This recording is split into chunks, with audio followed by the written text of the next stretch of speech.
Hello नमस्कार दोस्तों, कैसे हो? आशा करता हूँ आप लोग अच्छे और स्वस्थ होंगे और पढ़ाई अच्छे तरीके से कर रहे होंगे। जैसा कि आप जानते हैं कि हम लोग सामाजिक विज्ञान जितने भी 2 नंबर वाले क्वेश्चन आने वाले हैं उसको देख रहे थे ताकि एक बार में ही याद हो जाए। तो उसी सिलसिले में आप इतिहास, पिछले वीडियो में इतिहास में 2 नंबर वाले क्वेश्चन जो कि यूरोप में राष्ट्रवाद था वो देखे थे।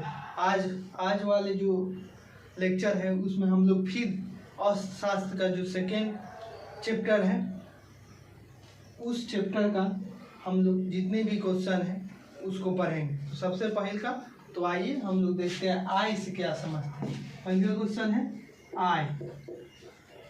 तो आप जानते होंगे आय का डिफिनीशन लिखना है इसमें। तो आय आप समझते होंगे जितने भी उत्पादन के साधन है। उत्पादन के साधन क्या है? उत्पादन के साथ क्या है आपको? भूमि, पूंजी, श्रम और उद्यम।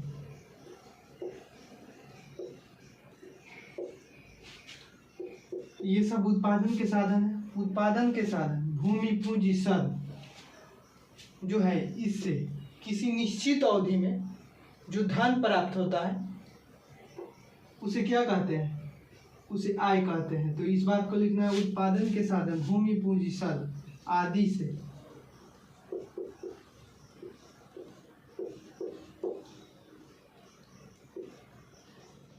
आदि छोड़ दीजिए, भूमि, पूंजी, श्रम, उद्यम से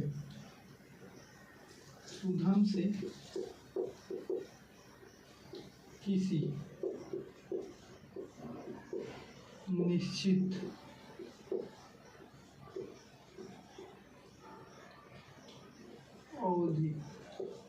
निश्चित अवधि में जो धन क्या होता है प्राप्त होता है उसे क्या कहते हैं? उसे आय कहते हैं। देखिए, इसको याद करने का सिंपल आसान भाषा क्या है? उत्पादन के साधन भूमि, पूंजी, श्रम, उद्यम से किसी निश्चित अवधि में जो धन प्राप्त होता है उसे क्या कहते हैं? आय कहते हैं। उत्पादन के साधन भूमि, पूंजी, श्रम से एक निश्चित अवधि में जो हमें धन प्राप्त होता है उसे क्या कहते हैं? आय कहते हैं। तो इस चैप्टर में हम लोग को आय 2 तरह का पढ़ना है, एक प्रति व्यक्ति आय और एक राष्ट्रीय आय। मुख्यतः इसमें लिख सकते हैं आप मुख्य पॉइंट में, जैसा कि आप लोग हम बता रहे थे अर्थशास्त्र में क्वेश्चन को मुख्य पॉइंट, मुख्य बिंदु के रूप में लिखना भी है। और इतिहास में कैसे लिखना है? निष्कर्ष की तरह। 1 नंबर में आय प्रति व्यक्ति। आय में लिखना है आपको, आय 2 प्रकार की हो सकती है।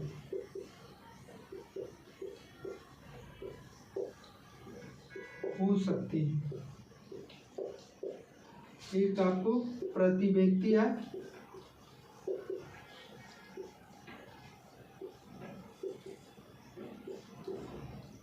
प्रति व्यक्ति आय, राष्ट्रीय। देखिए, आय तो बहुत ही तरह का हो सकती है, लेकिन हम लोग को इस चैप्टर में क्या पढ़ना है? प्रति व्यक्ति आय साधारणतः पढ़ना है और राष्ट्रीय आय पढ़ना है। तो इसीलिए हम लिख दिए आय 2 प्रकार की हो सकती है और होने के लिए बहुत सारी हो सकती है, प्रति व्यक्ति आय और राष्ट्रीय आय।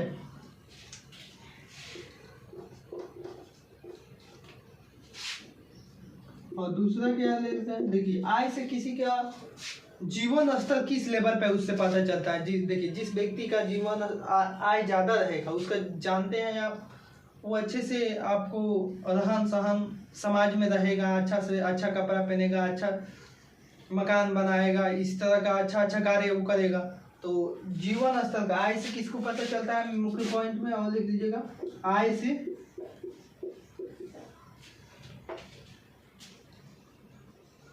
मानव का जीवन स्तर का पता चलता है। तो इस पॉइंट को आप लिख लीजिएगा, याद कर लीजिएगा, बहुत ही इजी है। याद कैसे रखना है? उत्पादन के साधन, क्या लिखेंगे? उत्पादन के साधन भूमि, पूंजी, श्रम, उद्यम से एक निश्चित अवधि में जो धन प्राप्त होता है उसको क्या कहते हैं? आय कहते हैं। और उसके मुख्य पॉइंट में 2 लिख लीजिएगा, क्योंकि 2 ही पॉइंट लिखना बहुत जरूरी है। जैसा कि आप जानते हैं इस चैप्टर में हमको 2 प्रकार की आय पाना है, एक प्रति व्यक्ति आय और एक राष्ट्रीय आय। तो आय ऐसे लिख दीजिएगा कि आय सामान्यतः हम प्रति व्यक्ति आय और राष्ट्रीय आय के बारे में पढ़ते हैं। आय का अभिप्राय सामान्यतः या तो प्रति व्यक्ति आय होता है या राष्ट्रीय आय होता है। इससे संबंध है आय से मानव का जीवन स्तर का क्या पता चलता है। तो इस पॉइंट को आप लिख लीजिएगा अच्छे तरीके से। तो चलिए हम इरेज करते हैं। ये सब आपको याद करने का ट्रिक है, कैसे याद रखिएगा। उसके बाद हम इरेज करते हैं।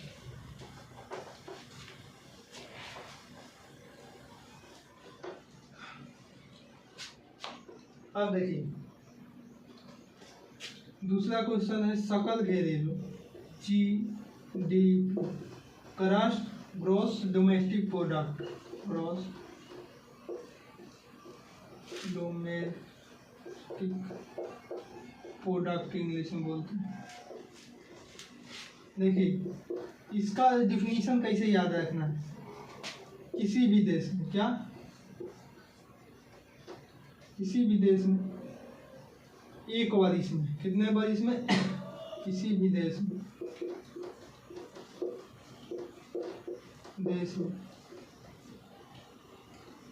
एक वर्ष में, एक वर्ष में भौगोलिक सीमा,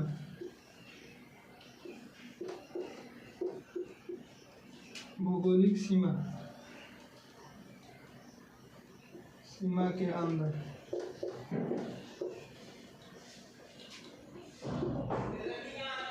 भौगोलिक सीमा के अंदर उत्पादित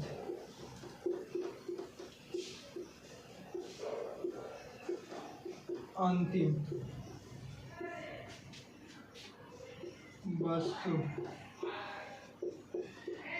वस्तुओं एवं सेवाओं की मौद्रिक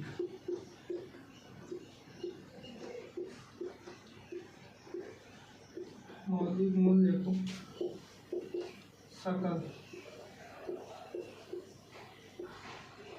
घरेलू उत्पादन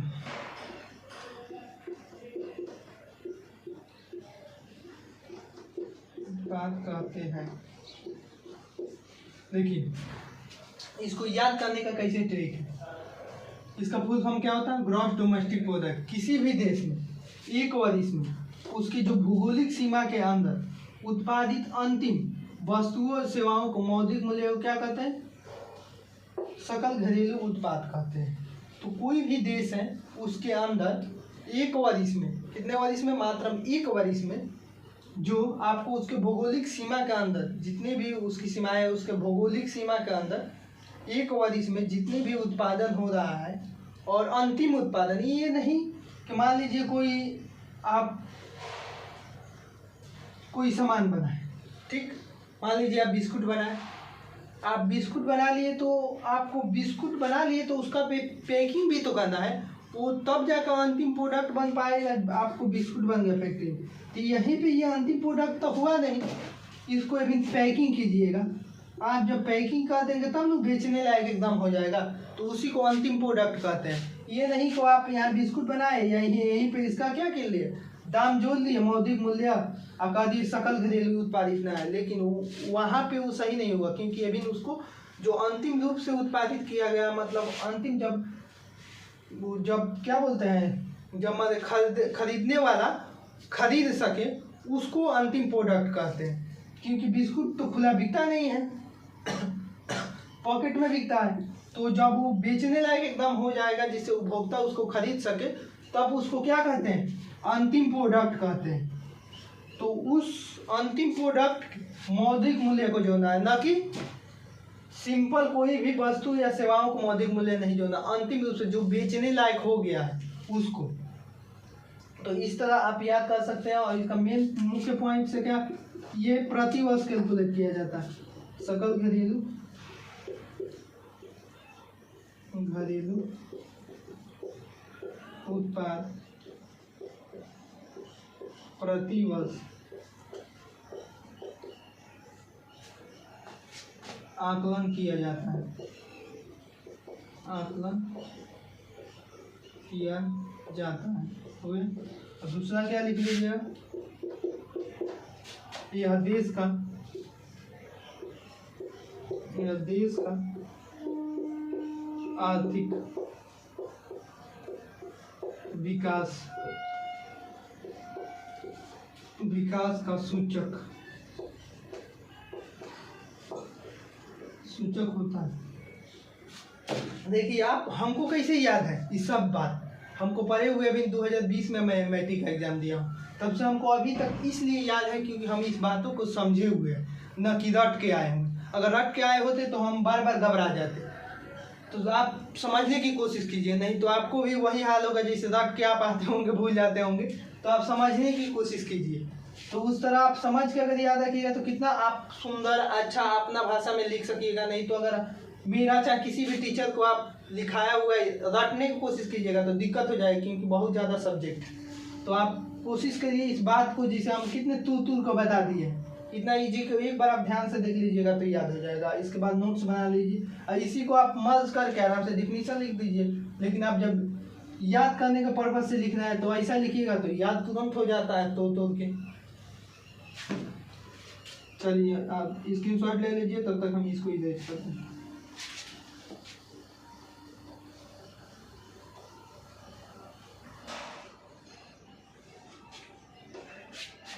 अब बहुत ही इजी है तीसरा क्वेश्चन, प्रति व्यक्ति। इसका इंग्लिश क्या होता है, पर कैपिटा इनकम। प्रति व्यक्ति है, देखिए इसमें क्या लिखना है, प्रति व्यक्ति है क्या, प्रति व्यक्ति है का फार्मूला आगे देख लेते हैं। प्रति व्यक्ति आय बराबर राष्ट्रीय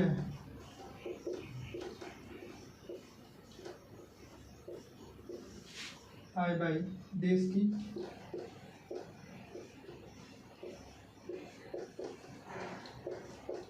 कुल जनसंख्या। देखिए इसका फार्मूला से हमको डिफिनीशन लिखना है।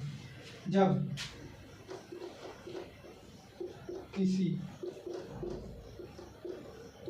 देश की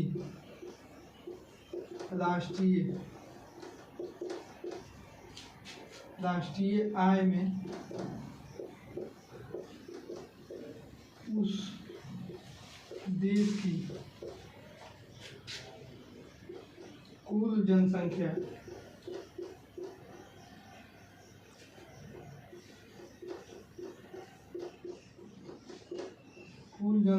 से भाग देते हैं तो जो भागफल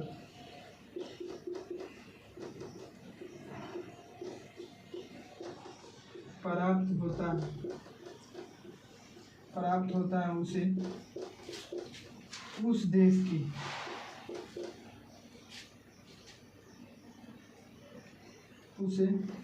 प्रति व्यक्ति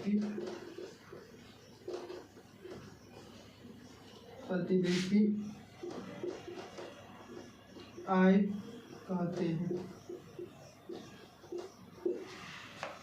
देखिए आपको सबसे प्रति व्यक्ति आय कैसे याद रखना है, आपको ये फार्मूला अगर याद है, राष्ट्रीय आय बाई देश की कुल जनसंख्या, तो इसी से हमको इसका डिफिनीशन लिख देंगे। तो आप एग्जाम में क्या कीजिएगा, आगे डिफिनीशन, आगे क्या कीजिएगा, थोड़ा सा पेज इतना छोड़ दीजिएगा, उसके बाद डिफिनीशन लिख दीजिएगा, डिफिनीशन से देख के परिभाषा लिख देना।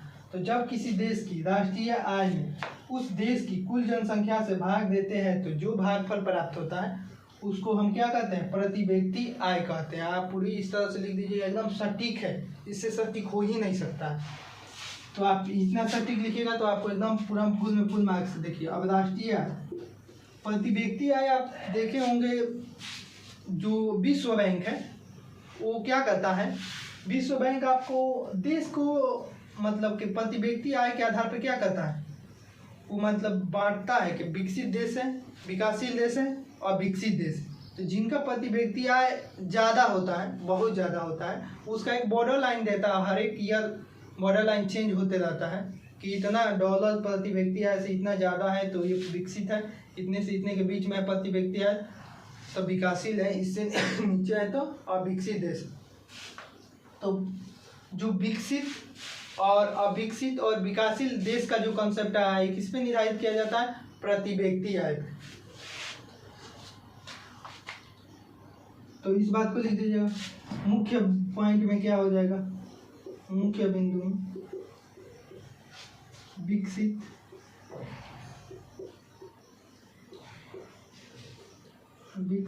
विकासशील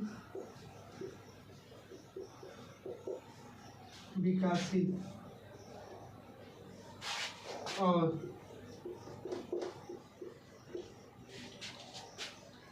विकसित, विकासशील और विकसित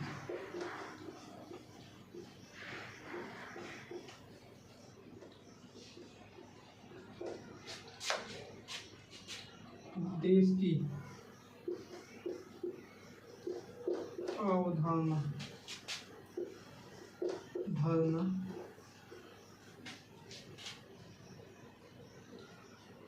प्रति व्यक्ति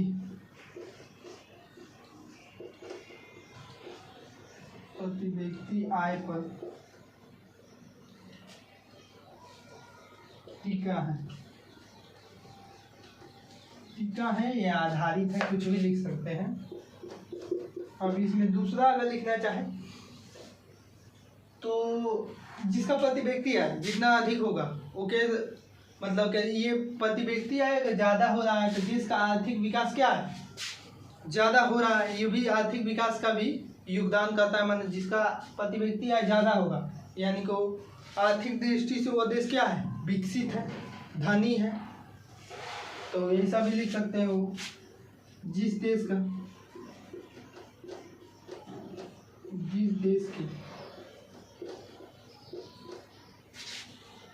लोग का प्रति व्यक्ति आय अधिक होगा,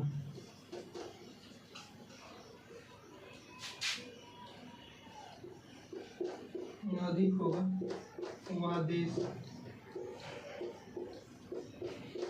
धनी होगा। तो आप अपना भाषा में सोच के लिखना, कि जैसे हम सोच के लिख रहे हैं, एकदम सटीक लिख रहे हैं, टू द पॉइंट लिख रहे हैं, ऐसे आप इसको देखिए, सुनिए, समझिए और सोचिए इसके बारे में, तब आपको जाकर पूरा एक याद रह पाएगा, नहीं तो आप भूल जाइएगा। तो चलिए इसको इरेज करते हैं, तब तक आप स्क्रीनशॉट ले लीजिए।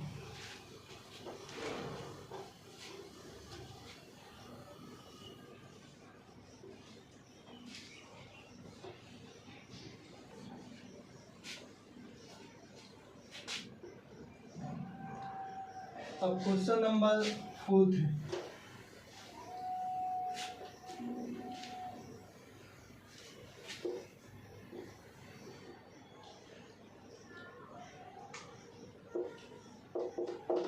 क्वेश्चन नंबर 4 है, राष्ट्रीय आय की गणना सर्वप्रथम किसने किया था? तो 1867 और 68 ईस्वी में जो है राष्ट्रीय आय की सर्वप्रथम गणना दादा भाई नौरोजी द्वारा किया गया था। तो उसी बात को लिखना है, भारत की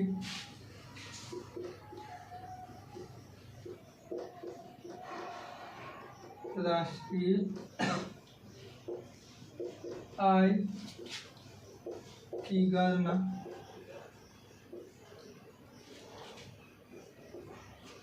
सर्वप्रथम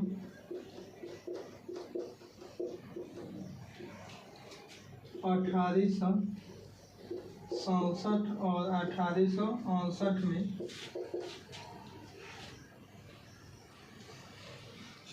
दादा भाई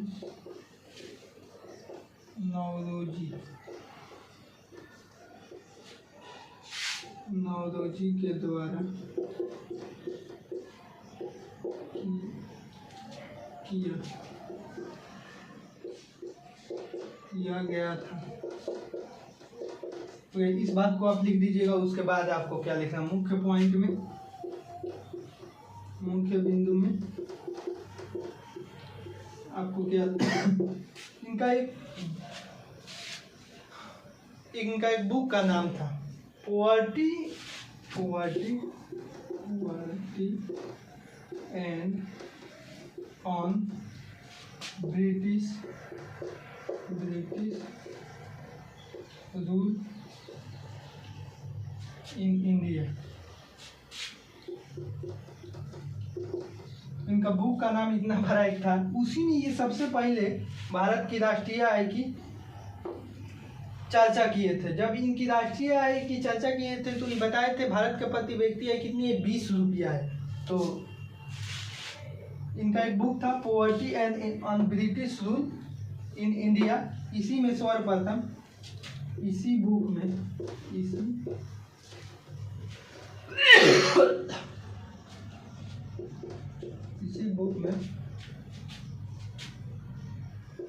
सर्वप्रथम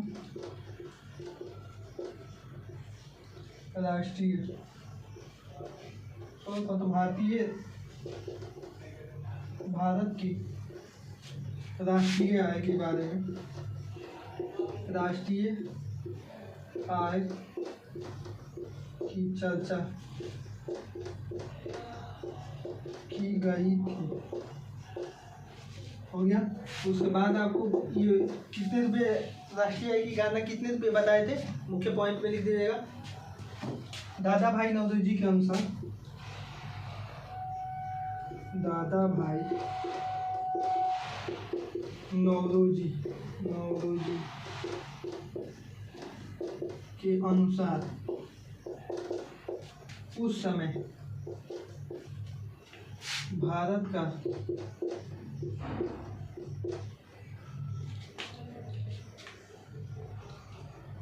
जो कि राष्ट्रीय आय, भारत का प्रति व्यक्ति है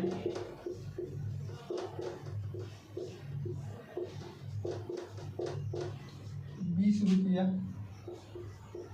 थी। जब ये राष्ट्रीय आय ज्ञात किए थे तो उस समय भारत का प्रति व्यक्ति आय कितनी थी, 20 रुपये थी। इस तरह आप लिख लीजिएगा। बुक का नाम एकदम प्रॉपर लिख दीजिएगा, poverty and on British rule in India में इसके जिक्र है सबसे पहले। और 20 रुपया है प्रति व्यक्ति आय, पता लगाया था सन 1867 से 68 में पता लगाया कि देखिए डाटा बनाए थे इतना में, लेकिन प्रकाशित तो कब किए थे, 68 में। तो दोनों सन को इंक्लूड करके आपको लिखना होगा। तो चलिए हम इसको इरेज करते हैं, आप स्क्रीनशॉट ले लीजिए।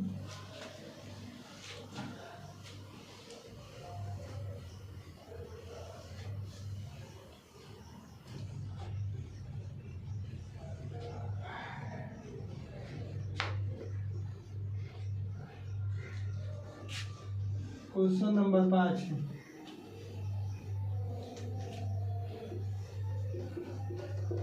भारतीय राष्ट्रीय आय की गणना किस संस्था द्वारा की जाती है?